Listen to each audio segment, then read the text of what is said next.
भी अपनी बेटी को ठीक तरह से एडवाइस नहीं देते हो?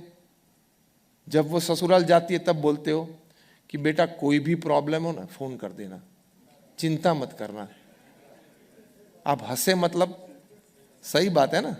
मैंने बोला ना आपके घर में मैंने इलेक्ट्रॉनिक बग्स रखे हैं, मुझे सब कुछ पता है क्या बातचीत होती है। This is a very wrong advice. You are spoiling the life and future of your daughter. आपकी बेटी का भविष्य बिगाड़ रहे हो। उसको ये बोलना बेटा अब वो तेरा घर है, कभी जरूरत पड़ी प्रेम से 15 दिन महीने में एक बार फोन करना, आनंद से बात करेंगे, लेकिन वहां समय देना। और कुछ संघर्ष तो होगा जीवन में। अब पति पत्नी के संबंध के बारे में बात है, फैमिली वैल्यूज में। दिल्ली में रोज 40 केसेस डिवोर्स के लिए दर्ज होते हैं, मुंबई में 50। मैं रोज की बात कर रहा हूं, वीकली या मंथली नहीं। हैदराबाद सिकंदराबाद ट्विन सिटी में 100।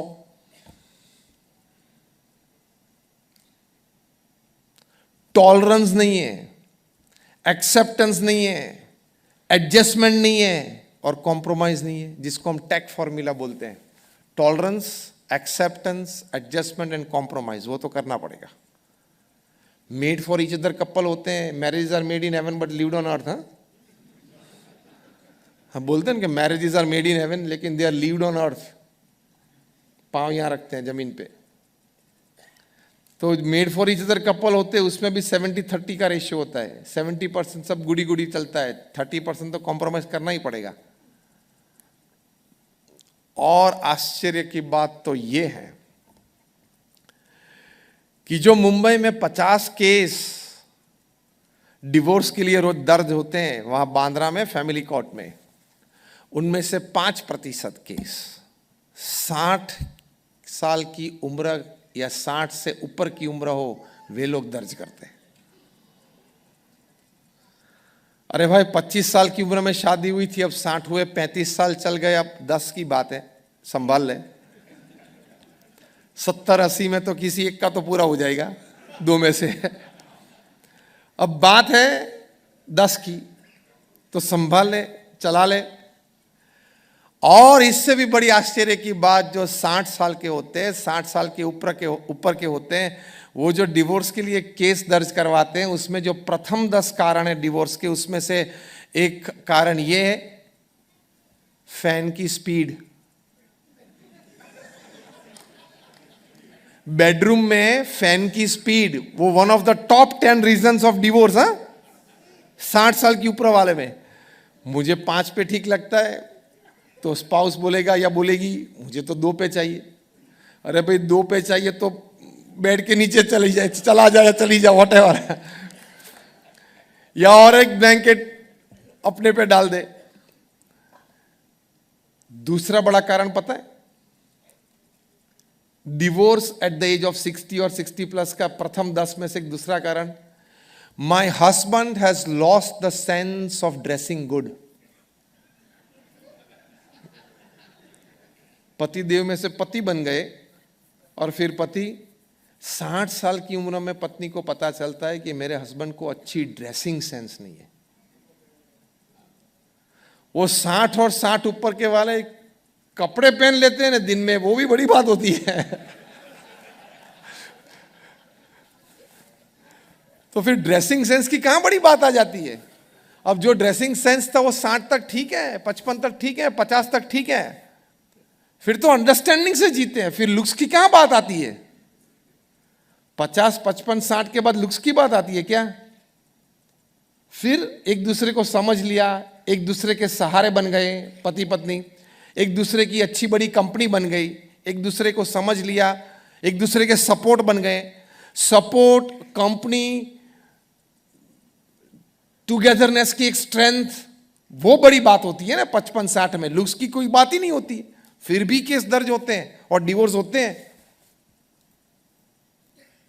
ये क्या है? सभी बात आपने एक बार अगर सुन ली है ना,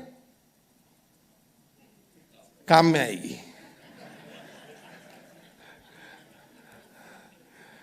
काम में आएगी।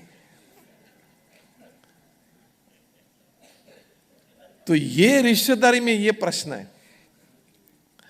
मुझे कई बार मन में एक प्रश्न उठता था, कई साल पहले की बात है, कि ये जो रिलेशनशिप है उसमें इतना लंबा नाम क्यों है? Mother in law, daughter in law, इतना लंबा नाम क्यों है? कुछ छोटा नाम किसी को नहीं मिला क्या? अंकल बोलते हैं, चाचा बोलते हैं, ऐसे छोटा नाम नहीं मिला क्या?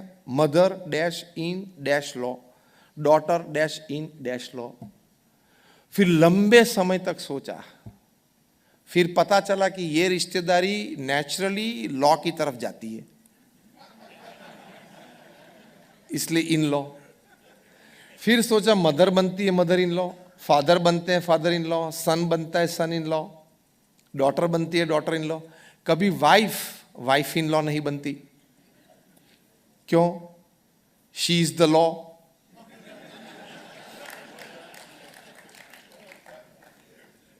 वही खुद लॉ है। और ये हम कॉन्फ्लुएंस जनरेशन में जी रहे हैं। अभी वास्तविक परिस्थिति ये समाज की क्या है कि जो मदर इन लॉज हैं वो अपनी डॉटर इन लॉ से थोड़ी कम पड़ी हैं। अभी कॉन्फ्लुएंस जनरेशन है। एक दो पीढ़ी के बाद ये आएगी कि mother in law daughter in law equally well educated. अभी परिस्थिति समाज में क्या है? मदर इन लॉ कम पढ़ी होती है, 10th स्टैंडर्ड 12th स्टैंडर्ड या बीकॉम होती है, और डॉटर इन लॉ MBA बन के जाती है। और उसको ये लगता है MBA मतलब management masters in business administration नहीं, MBA मतलब मने बधु आवड़े। ये पहले ही दिन सुझाव चालू कर देती है घर में जाके कि मॉम देखो ये जो रेफ्रिजरेटर है ना वो इस दिशा में हमने रखा है ना, उससे तो अच्छा कि अगर हम ये दिशा में रखें तो कैसे? ये रेफ्रिजरेटर ये दिशा में घर में 5 सभ्यों को 8 साल से ठीक जम गया है। अब तू रेफ्रिजरेटर को एडजस्ट हो जा जल्दी। तू नहीं है ये घर में, तू रेफ्रिजरेटर को एडजस्ट हो जा। 2 साल तक तो कोई सुझाव देने की जरूरत नहीं, एडजस्टमेंट। और आप भी अपनी बेटी को ठीक तरह से एडवाइस नहीं देते हो। जब वो ससुराल जाती है तब बोलते हो कि बेटा कोई भी प्रॉब्लम हो ना फोन कर देना, चिंता मत करना। आप हंसे मतलब सही बात है ना। मैंने बोला ना आपके घर में मैंने इलेक्ट्रॉनिक बग्स रखे हैं, मुझे सब कुछ पता है क्या बातचीत होती है। This is a very wrong advice. You are spoiling the life and future of your daughter. आपकी बेटी का भविष्य बिगाड़ रहे हो। उसको ये बोलना बेटा अब वो तेरा घर है, कभी जरूरत पड़ी प्रेम से 15 दिन महीने में एक बार फोन करना, आनंद से बात करेंगे, लेकिन वहां समय देना। और कुछ संघर्ष तो होगा जीवन में, क्योंकि वहां लोग नए हैं, नया परिवार है, नई व्यवस्थाएं हैं। वहां के लोगों की उठने बैठने की आदत समय हमारे से अलग हो सकते हैं, इस परिवार से होते हैं। चाय का समय भोजन का समय अलग होता है। तो बेटा वहां एडजस्ट करने का अपने आप को प्रयत्न करना। 2 साल आपको एडजस्टमेंट में लगेंगे, ये एडवाइस देनी है। लेकिन उसकी मदर बेटी को क्या एडवाइस देती है? शाम को 6 बजे फोन कर देना हर रोज। हाँ, फिर उसकी सास को क्या लगता है? ये शाम को 6 बजे अपनी मम्मी को पूरा रिपोर्ट रोज देती है, घर में क्या बातचीत हुई है। शंका पैदा होती है। फिर लॉ इन लॉ चालू हो जाता है। सबसे ज्यादा cases mother in law daughter in law के चलते हैं वर्ल्ड में। इसके लिए हम जिम्मेदार हैं, पूरी रिस्पॉन्सिबिलिटी नहीं ली है। उसको बोलना कि बेटा संघर्ष तो जीवन में आएगा, सहन तो थोड़ा करना पड़ेगा।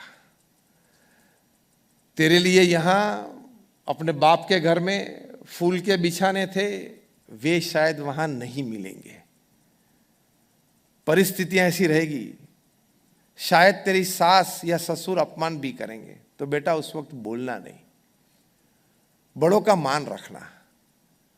और हर बार सुन लेना ऐसी भी बात नहीं है, लेकिन मौके पे कभी मत बोलना। 2 दिन के बाद प्रेम से अपने ससुर या अपने सास को बोलना कि पिताजी माताजी आप ये बात कर रहे थे परसों, शायद आपके मन में ये बात आई होगी, शायद आपको ये बात मिली होगी, लेकिन बात ये थी और परिस्थिति ये बनी थी। आप प्रेम से बात कर सकते हो ना।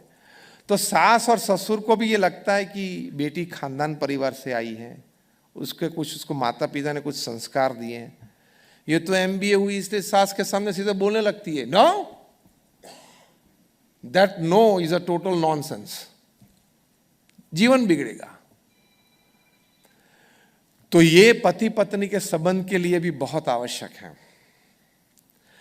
वृद्ध माता पिता की सेवा जॉइंट फैमिली में भी तो आप करते हो, लेकिन न्यूक्लियर और वायर्ड फैमिली, अगर आपने अपने माता पिता को ओल्ड एज घर में छोड़ दिया है तो उसी कमरे की एक डुप्लीकेट चाबी जेब में रखना, 25 साल के बाद आपको काम में आएगी।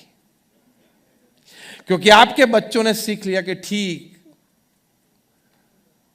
माँ बाप जब बूढ़े होते हैं तब उसको उस ओल्ड एज होम में रखना है, आपको वहीं भेज देंगे। प्रमुख स्वामी महाराज को न्यूयॉर्क एयरपोर्ट पर किसी ने पूछा था कि ओल्ड एज होम्स तो हमारी भारतीय संस्कृति नहीं है, हमारी संस्कृति में, हमारे देश में ये कैसे आ गए, और ओल्ड एज होम्स अगर निकालने हैं तो उसके लिए उपाय क्या है। प्रमुख स्वामी महाराज ने अपने पूर्ण अनुभव के साथ कहा कि आप चाइल्ड केयर सेंटर समाज में से निकाल दो तो ओल्ड एज होम्स अपने आप निकल जाएंगे। चाइल्ड केयर सेंटर्स निकाल दो तो ओल्ड एज होम्स अपने आप निकल जाएंगे। तो एक संगठन भाव से रहना है, कॉम्प्रोमाइज, एडजस्टमेंट करना पड़ेगा। 2-5% बात ही ऐसी होती है परिवार में जिसमें चर्चा की जरूरत होती है या डिसीजन में प्लस माइनस होता है। मैं कहूं ऐसा करना, कोई और कहता है नहीं मैं कहूं ऐसा करना, ऐसी 2-5% ही होती है। 95% में तो डिपार्टमेंट्स क्लियर है, डिसीजन मेकिंग क्लियर है, यस और नो। मतलब 5% में ही आपको संभालना है। रसोई घर में रसोई क्या करनी है वो आपकी कोई जिम्मेदारी या आपका कोई सजेशन वैसे भी चलने वाला नहीं है, लेकिन कोई जिम्मेदारी तो है नहीं। तो 95% तो डिपार्टमेंट और काम अच्छी तरह से डिस्ट्रीब्यूटेड है ना, 5% में ही है तो वहां थोड़ा कॉम्प्रोमाइज कर लो, एडजस्टमेंट कर लो, एक दूसरे की बात समझ लो, एक दूसरे की बात मान लो।